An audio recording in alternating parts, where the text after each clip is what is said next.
El Salvador, a country of beauty, mystery, and half-human donkeys. And then we travel to China to meet a man who will go to dangerous extremes for his art. And then we take a look at the conspiracy theory iceberg itself. Is it possible that this meme that's been spreading around the internet for the past few years is about to signal the end of all conspiracy theory? Today on Dead Rabbit Radio.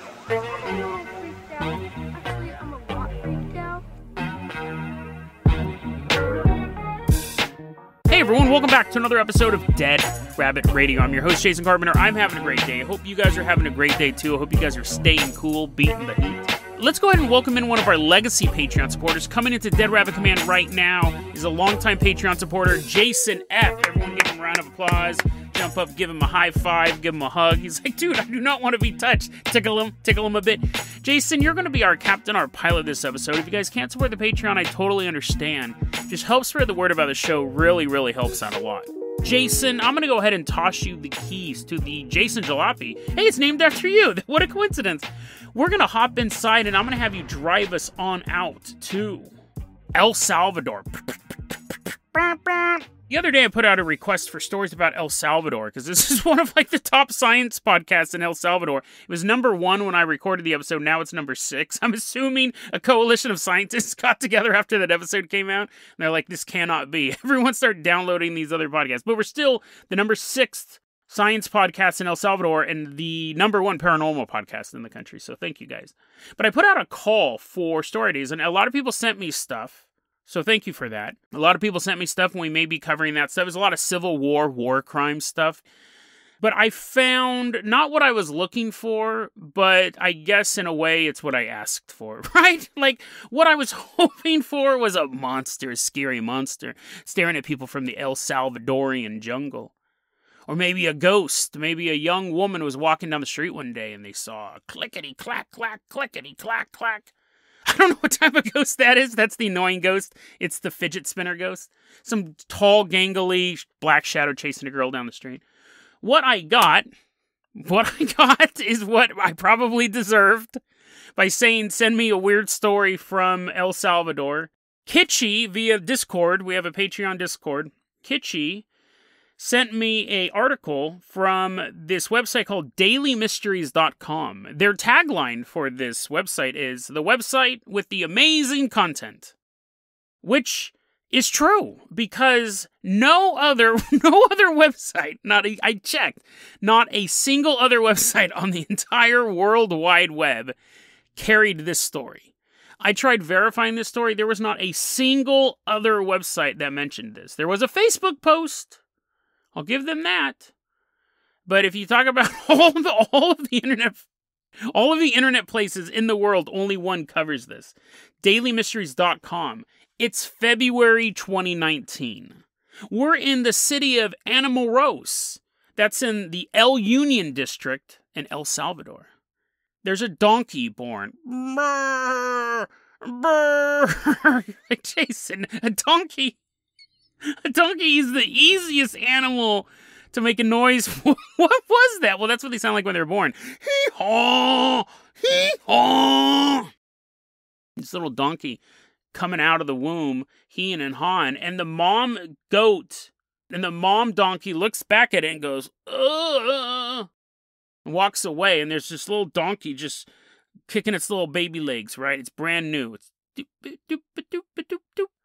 The farmer walks over. It's a woman who owns this donkey, and she's like, oh, that is super disgusting. And so she goes and tells everyone in town, she goes, dude, you guys want to see something super gross? It'll cost you $1. You got to pay $1 to see. And everyone knows this lady has the grossest stuff at her farm. People come to her farm, and they realize that we have a goat. It has the body of a goat. Why do you keep saying goat, damn it? It's the donkey. Jason, how long was I saying goat? It's a donkey. And it's it would be really weird if it was a donkey with the body of a goat. That would actually be pretty dope. If you find that in El Salvador, send me that story as well. It's a donkey with the body of a donkey, the neck of a donkey, but the face of a human? Now, there's photos of this thing. And when Kitschy sent me this, you click on the link, it'll be in the show notes. It's like the biggest photo ever. It's like 1,000 pixels. Like once you click on the link, it's basically your entire desktop is taken over by this photo of this deformed donkey. This is what I get. I can't get a UFO story from El Salvador. Can't get a spooky ghost. Actually, no, Kitschy did send some bright lights in the sky thing, but I couldn't get like a UFO abduction story. I couldn't get a guy getting possessed. I got a picture of a deformed goat. Damn it, donkey! I had a picture of, I'm like, man, that donkey sure looks like a goat. They're like, Jason, that is a goat. How are you getting these two animals mixed up? Okay, there's a photo of a donkey. It's a photo of a donkey with a deformed face.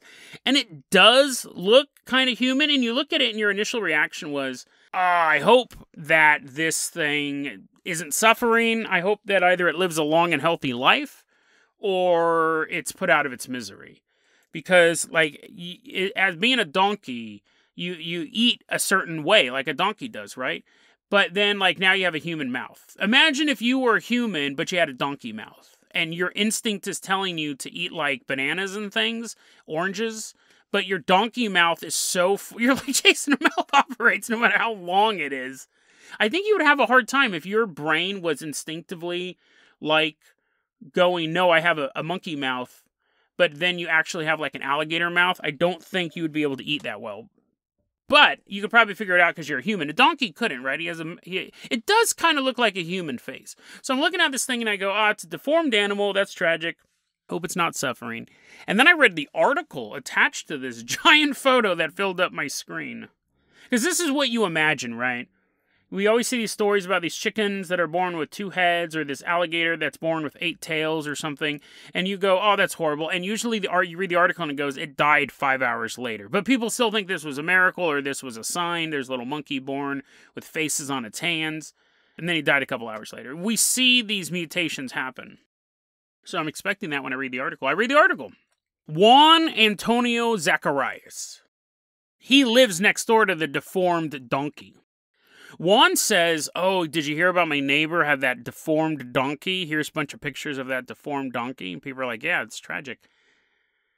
Juan says, it's not tragic. That's not tragic. That is my son. And everyone goes, huh? Juan tells this, he's not ashamed of this. He's not ashamed of the fact that he's been banging this donkey. He says, not only have I been banging this donkey, not my son. What do you think? I'm some sort of pervert? He named this baby donkey, Milagro Jose, or Miracle Jose. He goes, no, Miracle Jose is my son.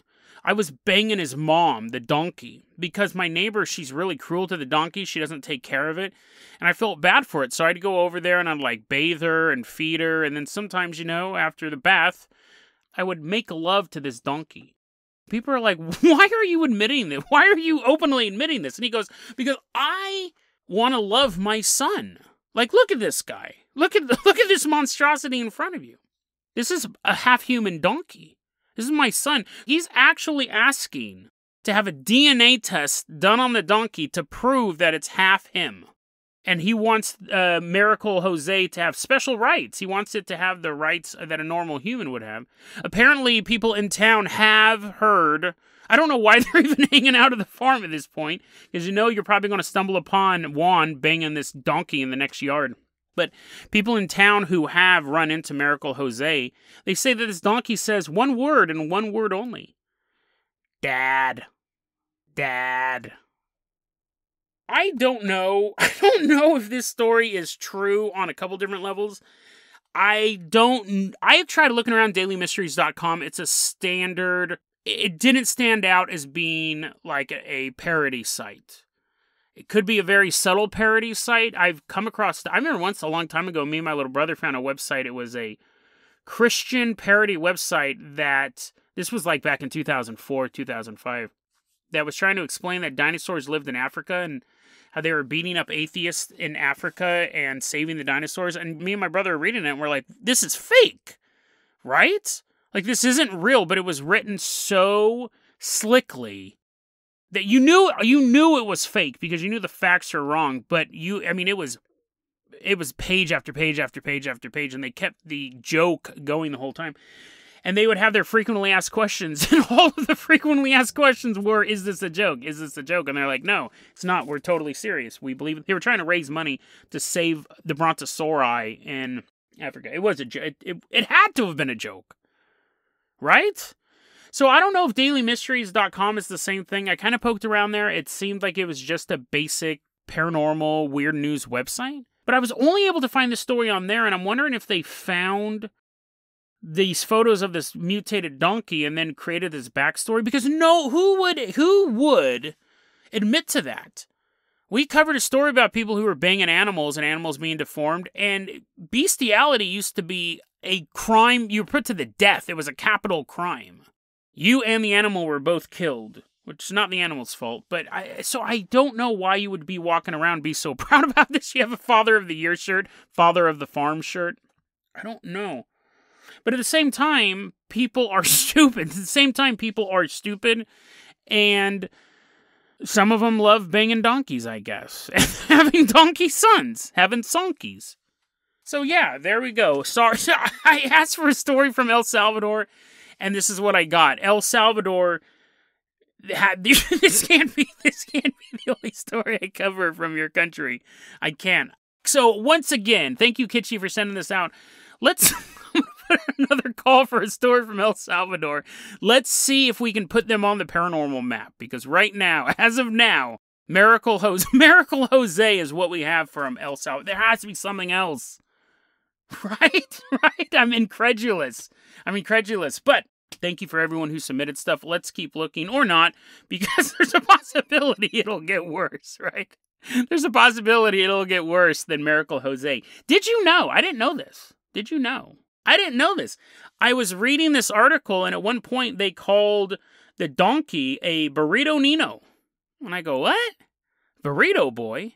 What does that mean? Why are they calling him a burrito boy? Did you know? You're like, Jason, you seriously didn't know this? I didn't know this. Burrito means little donkey.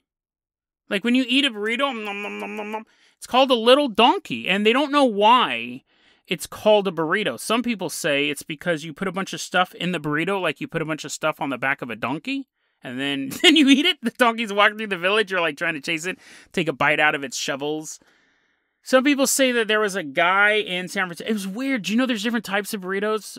This isn't going to be the rest of the episode, but there's like the Mission style burrito. Those came out of San Francisco, and those are like the bigger ones with meat. Originally, it was like beans and rice. Also, I was super hungry when I was researching this. Yeah, Mission burrito's the big one, and they can say that one came out of like the 1960s. There was some street vendor on Mission Street in San Francisco who was selling these ones.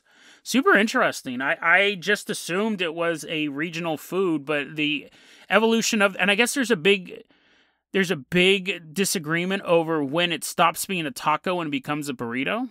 So some people will argue like the early burritos are actually tacos, and I don't know, it's super, I honestly had to stop researching that. I was getting so hungry. I was looking at all these photos. Oh, dude, I should just go buy a burrito right now. I don't know why I didn't buy a burrito the other day. But anyways, yeah, Lil Burrito. And they say that there was one of the origin stories is there was a guy who started selling the original burritos outside of a elementary school, and he would call the kids burritos, which basically was calling the kids donkeys, which were calling them dumb. And he'd be like, come on, you burritos, come and buy my food. And he was just serving food wrapped in a tortilla. And then eventually it caught on. I mean, the kids were being horribly insulted this whole time. He's like, no, it's a term of endearment. I meant you are this edible thing. As their parents are coming to beat him up, they're like, quit calling our kid little donkey. There you go, 2 for 1. You got a story out of El Salvador about a half-human donkey, and you got the origin of the burrito. You're like, Jason, you literally are the last person to not know burrito meant little donkey.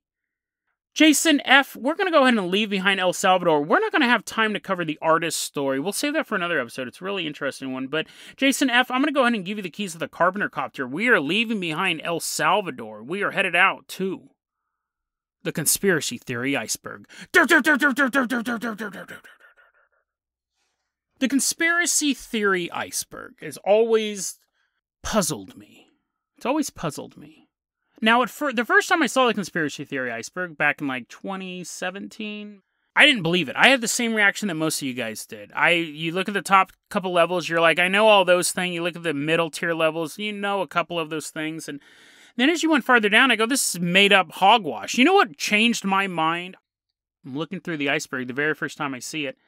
You're like, dude, look at all these crazy conspiracy theories. They're just sentences, right? God's last wish, the ocean at night, sentient soy. You know, we've covered a lot of these on this show, right? We talk about it a lot on this show. And I remember the first time I saw it, I go, I think this is fake. I know the top ones, they're pretty easy to know. The one that changed my mind, that I go, oh, there's actually something behind this, was Britney Spears' original doll. I'm a huge Britney Spears fan. I make no way to hide it. There's no reason to hide it. I'm very, very proud. I love Britney Spears. I love her music. And I go, listen, I never heard of this before, but I'm going to research it. I'm going to research and see if I can find anything about Britney Spears' original doll, and that'll be a good way to test this. At the very least, I get to type Britney Spears into Google. I immediately came across an article. It'd been years. I'll put it in the show notes, but it was an article, a single article about Britney Spears' original doll. It was, I'm going off memory here, it was either an entire album recorded or just a single song. I think it was a whole album that she had recorded against the wishes of her management team. They're like, this isn't a good album, the songs don't really fit your image. And she actually went to a radio station, just a random radio station in LA, and like knocked on the door, and they came down and they see a giant security guard and tiny little Britney Spears there, and they're like, okay. She goes, can I play my song on the radio? And they, of course. So they led her up and they played the song. I think the song was called Original Doll. It was like the lead single. It's been played a single time. And when she got in a lot of trouble for that. Musicians don't own their music. But they said, you can't do that. You can't just record songs and take them and play them on the radio. And we told you not to do that. We specifically told you not to do that. And I'm reading this article and I'm like, this is so fascinating. Now, the conspiracy, that alone is very interesting because it's a look into the mind. I love Britney Spears. It's a very, very complex character. I know there's that whole thing going on with the conservatorship right now. Very, very interesting, complex character. And she seems like, at heart, a good person. A very, very good person. A good mother. Very good mother. But the original doll story is very interesting. It started to become something in the conspiracy theory community that the song was talking about mind control and MK Ultra. And I was like, no, because they have the lyrics for the song because it was played. No, I mean, I guess you can read that into that and stuff like that. But that's the problem with sometimes conspiracy theories try to go, oh, and Pizzagate. And you're like, the idea of a woman being trapped in a recording contract and sneaking out of the studio with a master copy of a CD and playing it because she really loves the song is infinitely more interesting because it's true and it happened than adding on something else. Trying to sneak in, and then Satan worshipers showed up and they dragged her back. It might seem more sexy and more dangerous in your mind, but the truth is actually far, far more interesting. But anyways, I go, so this was when I said the Conspiracy Iceberg is legit, and I've always had a lot of faith in the Conspiracy Theory Icebergs, specifically 2016 to 2018 icebergs. I have to catalog them like that. So when I started doing this show, I was never of the mind that I was going to cover every topic on the Conspiracy Theory Iceberg. I figured I was going to cover a lot of them because they were obscure conspiracy theories, and that's what I wanted to do with this show. I didn't want to talk about Mary Celeste. I didn't want to talk about 9/11, even though I just did, but you know what I mean? I didn't want to hit the tropes over and over and over again. I didn't want to talk about just Bigfoot. I didn't want to talk about Roswell or Travis Walton, Lights in the Sky, and things like that. I wanted to talk about stuff I hadn't heard of. And if I hadn't heard of, the chances are a lot of people haven't heard of because I've been covering this stuff for 30 years. But the Conspiracy Theory Iceberg had a bunch of stuff that I didn't know. So it worked perfectly together. I think in the early episode, I don't think I started covering stuff off the Conspiracy Theory Iceberg since around episode 20. It may have been earlier. I think some of the stuff, and this is an interesting point. We'll actually let me start what I'm going with right now. I want to be very, very clear in what I'm going to say. I do not hate the iceberg. I'm not saying that the iceberg sucks. I'm not saying that people who do cover it suck. I'm not saying that it's normie or that we should get past the iceberg. I'm not saying that at all. And I want to be very, very clear. There are YouTubers like Plagued Moth, Wendigoon. Wendigoon, I think, has been the most successful with it, but Parallel Pipes, a YouTuber, not only covered the Conspiracy Theory Iceberg, covered the one that I'm listed in. I'm on the Conspiracy Theory Iceberg, and they said the podcast was really good and people should check it out. Thanks, Parallel Pipes, for the shout-out. And I was sent that video by 12 Inches and Jizz Leopard. That's a weird combination of those two people together, but 2 different listeners sent me that video. Thank you very much. That was really cool. Mr. Gigi also does Conspiracy Theory Iceberg stuff, and that's dope. These people are killing it in the Conspiracy Theory Iceberg stuff. They will do video after video after video of talking about every single thing on the iceberg. That's awesome. I'm not bagging on that content at all. It's really cool how much success they found with the iceberg. And I have found, a lot of you guys have told me we found your show because of the Conspiracy Theory Iceberg. They saw something on there. They wanted to see what the ocean and night was all about. Typed it into a search engine. I popped up. I'm not hating on the iceberg at all. The iceberg is a really cool image, and whether you are just starting off in conspiracy theory, because I love this as a hobby. I think you guys, after 4 episodes, I think you guys can sense that passion from me. I love researching paranormal conspiracy stuff as a hobby. And the Conspiracy Theory Iceberg, whether you're jumping into it for the first time or you're a 30-year veteran, I've been doing this since I was 12. The Conspiracy Theory Iceberg is a great starter point. But I'm not hating on the iceberg, but if we are not careful, this iceberg will destroy our community. I actually wanted to talk about this a while ago, but I felt that it would seem like I was attacking this thing, this iceberg. And I remember I was going to talk about it a while ago, and I couldn't find the right way to phrase it, but we're at a point now where I have to talk about it. Because of something that was just sent to me from one of my Patreon supporters, Jim Jam. Sent this to me the other day. It's interesting. I get a lot of YouTube comments saying, hey, when are you going to put out more Conspiracy Theory Iceberg stuff? When are you going to do more iceberg stuff? And it's always a very interesting comment to me because I do it all the time. But I don't always say that it's Conspiracy Theory Iceberg stuff. There have been episodes where I forgot to say it was on the Conspiracy Theory Iceberg. There's episodes like the Stonehead of Guatemala. I didn't even know was on the Conspiracy Theory Iceberg. I was just researching it, thought it was cool, did an episode on it. The episode is just there. It's a great episode. I mean, I'm not trying to say I did a great job doing it, but the mystery is what I mean. The mystery of the Stonehead of Guatemala is awesome. I'm going to put it in the show notes. I really recommend listening to it. Never ever say it's on the Conspiracy Theory Iceberg. I didn't even know it was on the Conspiracy Theory Iceberg. That episode just sits in a collection of 702 episodes. It doesn't pop out in any way, shape, or form. But whenever I say in an episode, hey guys, we're going to the Conspiracy Theory Iceberg right now, we're going to talk about this story, I get a lot of comments in the YouTube section going, dude, I love the Conspiracy Theory Iceberg stuff. Do more Conspiracy Theory Iceberg stuff. So fast. And I don't want this to come across as sour grapes. I like the iceberg. See, this is why I was hesitant to talk about it, but I have to now. I like the iceberg. And I'm not saying you have to listen to every single episode of mine. No, you have to. They're all just as good. I just don't understand. It's weird because the Conspiracy Theory Iceberg is not just conspiracy theories. The Stonehead of Guatemala is on there. And here's what it is. There's a giant stone head in Guatemala that has Anglo-Saxon or Caucasian features, and it seems to be super old to a time that there were no Caucasians there.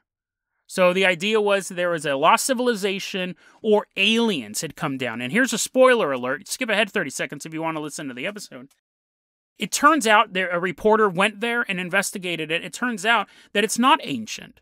A farmer in 1910 made it in the image of his deceased wife. And then he passed away as well, and the jungle reclaimed his farmland. I mean, the story's brilliant. And then 40 years later, people were chopping away these jungle vines, and they find this stone head with Caucasian features. There's like documents of it, and they've taken samples of it. It's 100% a modern thing. That's a fascinating story, and it shows how quickly nature can reclaim a civilization, and how easily people can be mistaken. Fascinating story. Definitely deserves its place on the Conspiracy Theory Iceberg. But does organic black helicopters, which turned out to be a joke? But I don't want to sound like sour grapes. I try to find obscure stuff, and it's so interesting to me. It's so interesting to me that I can cover a story no one's ever heard of, and it is just there.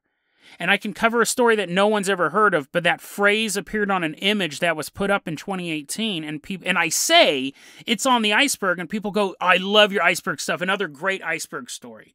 It's so fascinating to me. And if that same story that was on the iceberg, I don't say it, gets less comments, gets less engagement. But see, that's not your fault.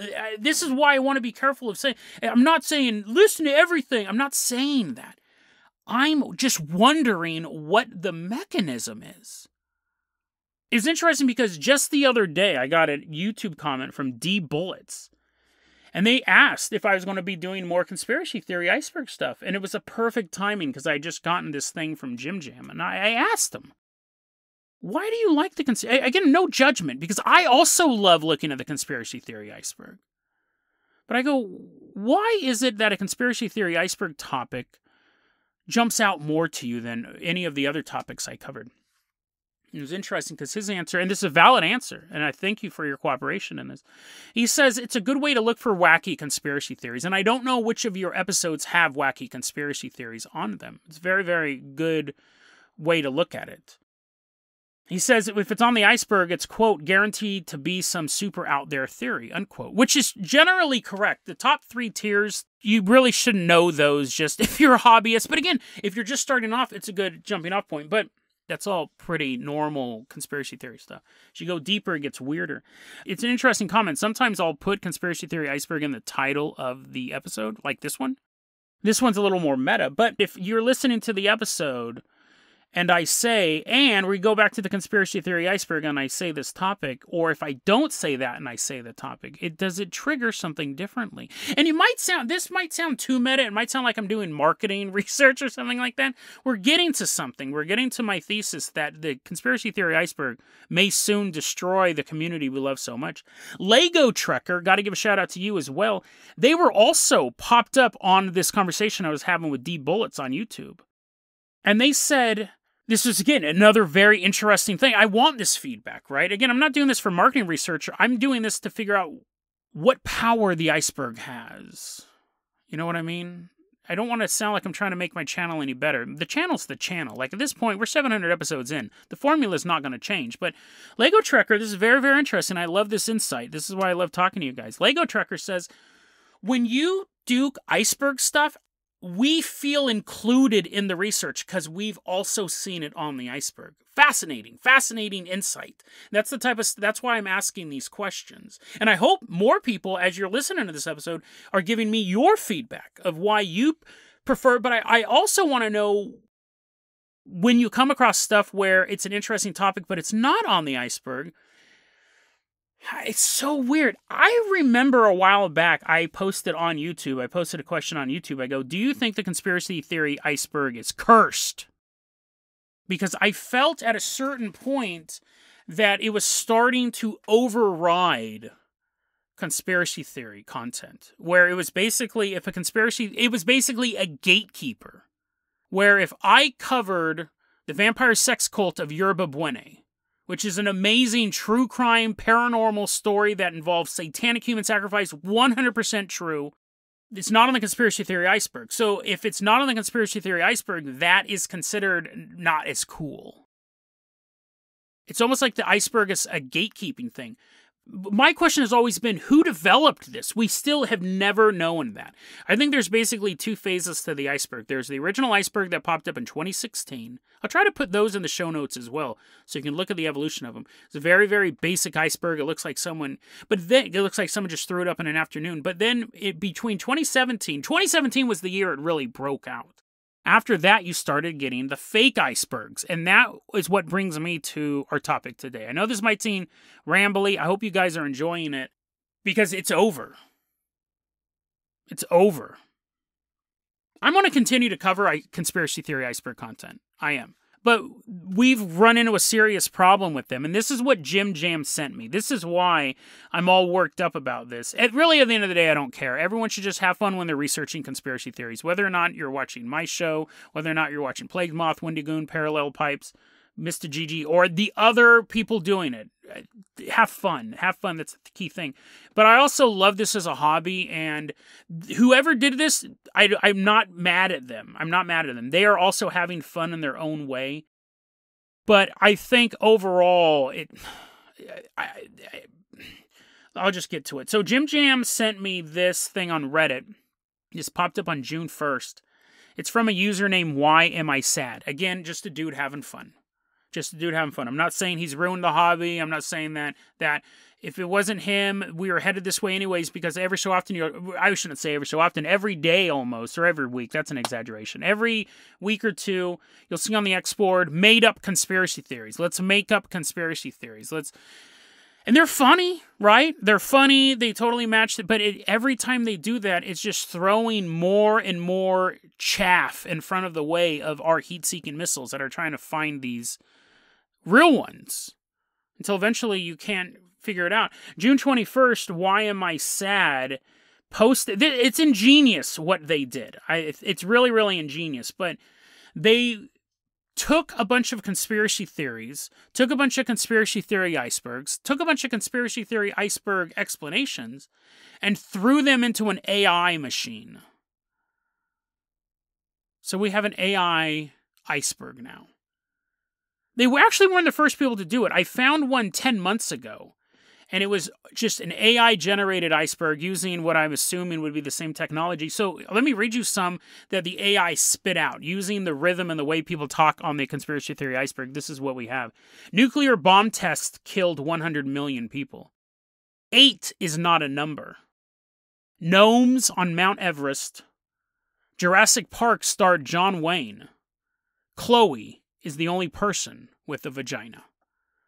It's not one giant long conspiracy theory, but that's what the AI spit out. Now, the Chloe one you could easily, that's a joke one, but the other one you could see getting confused with actual conspiracy theories. 8 is not a number. Well, in fact, 8 is actually the infinity sign. You could put on your conspiracy cap and you could extrapolate that through. Jurassic Park starred John Wayne. You could easily come up with a conspiracy theory that he faked his death. You'd easily backtrack those, right? Gnomes on Mount Everest be super easy to find an explanation for. Why Am I Sad went the extra mile. They did the same thing, but they not only generated iceberg topics, they generated the descriptions as well. I think the iceberg appeals to people because it's so mysterious, and you can go through the list. First off, it's a challenge to see what level you're at on the iceberg just by default. But then when you do a video, people love learning stuff. It's one of the great things about humanity. We love to learn. We get a little dopamine rush when we learn things.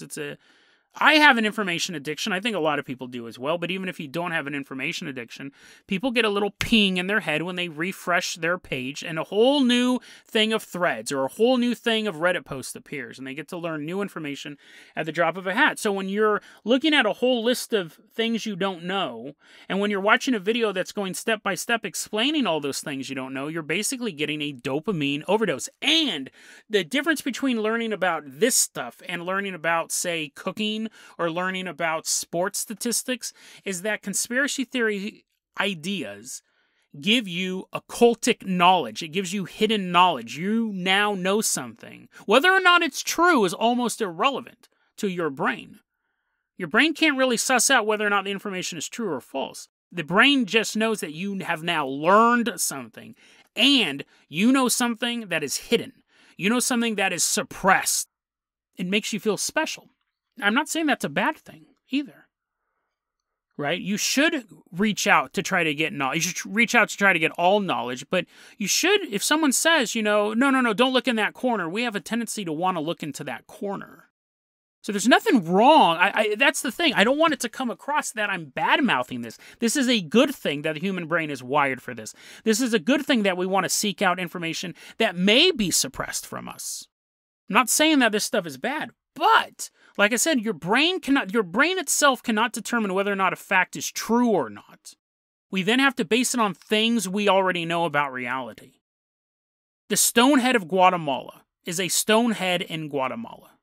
That is a fact. And then your brain has to start to think, well, are alien cultures possible? ancient visitors, Vikings coming over to Guatemala. Like, what is this? What is this? And most stories stop right there. I kept researching it because I'm thinking, let's find a rational answer for this. And if there isn't one, that's fine too, because we cover weird stuff on this show. But let's see if there's a rational answer. And I found this article that explained everything. But my brain was just happy enough to stop at structure nobody knows about that shouldn't be there from a civilization long forgotten. My brain was totally happy with that dopamine hit. But now these AI icebergs have popped up. The joke icebergs, for me, like, I get the entertainment value in creating them. People are having fun. I'm not against people having fun when they're not hurting other people. And I'd see those exports pop up, and I'd look through them, and on the one hand, I'd go, oh, great, my job just got a little bit harder. But on the other hand, I'd go, but they're having fun. Whatever. It doesn't matter to me. Same thing with this dude. The guy jumping it into the AI thing, I don't think he's ruined my day or ruined my job or ruined my podcast or anyone else's job or podcast or hobby or anything like that. He was simply the first light to walk into the mine. Anyone was going to do this. It was going to start happening anyways. But let's take a look at some of the ones that his AI popped out. Because remember, he got the descriptions too. This episode's going to go a little long, but I think it's necessary. Virtual reality conspiracy was one of the phrases that popped up, and then the AI populated it with this. This is a lot like the sci-fi reality theory, but instead of creating a simulation, they're actually turning us into virtual reality creatures. That would appear anywhere on any legitimate iceberg, and people wouldn't think twice about it. The galactic superhero. Here's the description. The Old Testament is actually a retelling of the story of this civilization. And we don't know anything because it's a fictional story meant to shape our morals. On the one hand, you hear that, you know it's fake. See, we're going into a fake. We go, that's an interesting story prompt. I could see a novel based on that. But at the same time, our brain goes, bing. We learn a little detail. It's not true. Elvis murder. Elvis was murdered by the CIA for being too rich and powerful. That right there, you could just stop right there. The AI continued to go on. His corpse was hidden under the stage of the last recording he made. That's what sells it. That is what makes it on the Conspiracy Theory Iceberg, right? Now it has a creepy element to it as well. You learned something today, didn't you? He's not buried in Graceland. He's actually buried underneath the recording studio. The last time he recorded an album, the CIA wanted to make sure that everyone knew that he would never speak again. It was a metaphor. Totally belongs on the Conspiracy Theory Iceberg if it was true, right? And then they have this one. I thought this one was funny. The one after it was Elvis's Revenge. And this shows how the AI will just spit stuff out. Elvis's Revenge claims that Elvis killed himself in revenge for being murdered by the CIA. It's a nonsense sentence, but it makes sense in the world of conspiracy theory, paranormal. This is really fascinating. This is fascinating. And I hope because I haven't edited this yet. Obviously, I'm recording it now. I hope there's a good through line here. I'm not hating on this Redditor. I'm not hating on people who love the Conspiracy Theory Iceberg. I'm not hating on people who created the Conspiracy Theory Iceberg in the first place. I wonder who they are. I have a serious question of who they are. I'm not hating on the iceberg at all. I think it's a great starting point and a great point for veterans as well to look at stuff for the conspiracy theory. I'm just afraid that the conspiracy theory iceberg is going to crush us. I fear it is becoming a gatekeeper, which is the one thing conspiracy theory communities should not have, is gatekeeping. Because then who keeps the gates? Is that a term? Who guards the gates? If we give that over to somebody, if we say, well, the stuff on the conspiracy theory iceberg, these are legit conspiracy theories because it's on this iceberg, this image that it's so weird how I feel like it is already taking that place, that these are the conspiracy theories. And if we give the power to that image, whoever controls the image controls the conversation. And we don't even know who started it in the first place. That's what has me worried. And now we have automated the process of crafting these conspiracy theory icebergs. And the thing is that it is going, this is how I envision the conspiracy theory iceberg. It is going to be continued to be held up as the coolest kid in class. I have no problem with the conspiracy theory iceberg, but I feel it's going to be elevated over where it's at. And those will be considered the real conspiracy theories. It's basically a gatekeeping. If it doesn't appear on there, it's probably fake. It's probably not worth researching. And if that comes to pass, conspiracy theory mainstream culture is doomed. Because you need to keep finding the weird stuff. If an image becomes the gatekeeper, whoever controls the image controls the conversation. And when an AI can develop conspiracy theories faster than any human can, better than any human can, because it knows what we're looking for, and give us descriptions at the same time. That's the whole allure of the original conspiracy theory iceberg. There was stuff on there you had never heard of that you had to research. But now the descriptions are going to be provided right when the iceberg is created, being programmed to create conspiracy theories out of thin air, and they're so beautifully crafted that they make sense. That they ping a little dopamine in our head. It sounds like something that we shouldn't know. It sounds like something that's been hidden from us. What happens when someone starts using this AI to not only create the list, to create the explanations, but also to create random web pages, forum messages across the web? So if anyone tries to look it up, there's breadcrumbs, but it's still all AI crafted. Whoever controls the image controls the conversation. The AI will control the image. The AI can sprinkle little hints all over the internet. It will look real, but it won't be. It 100% will not be true. And while we are looking for that stuff that was manufactured by somebody, other conspiracies are falling to the wayside because they're not on the iceberg. That's not where we're at now. That's not where we're at now, but that is where we could be. And that is where somebody wants us. We can't let the conspiracy theory iceberg dictate what we research. I love the conspiracy theory iceberg. We will continue to cover stuff on the conspiracy theory iceberg. The iceberg image was chosen because an iceberg, only the tip is seen, while the real size of it, the power of it, is underneath the surface. But we also shouldn't lose sight of the other things icebergs are famous for. Destruction.